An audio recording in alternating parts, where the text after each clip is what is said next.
প্রতিবেশীর অধিকার হলো 10টি। প্রতিবেশীর 10টি অধিকার। 1 নাম্বার, প্রতিবেশী অসুস্থ হলে তাকে সেবা করবে। 2 নাম্বার, মারা গেলে তার জানাজার সঙ্গে যাবে। 3 নাম্বার, ঋণ চাইলে ঋণ দিবে।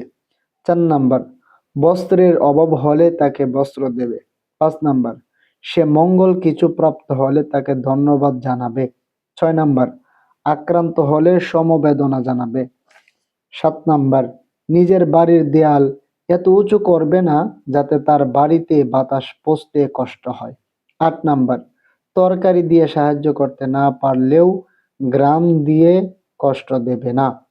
9 নাম্বার, রাসূলুল্লাহ সাল্লাল্লাহু আলাইহি সাল্লাম আরো বলেন, হে মুসলিম নারীগণ, তোমরা তোমাদের প্রতিবেশীকে সামান্য ছাগলের কুড় দিয়ে হলেও মনে রেখো।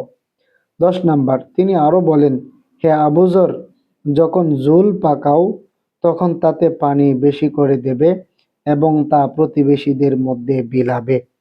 এই হলো প্রতিবেশীর 10টি অধিকার। আল্লাহ তাআলা আমাদেরকে আমল করার তৌফিক দান করুক।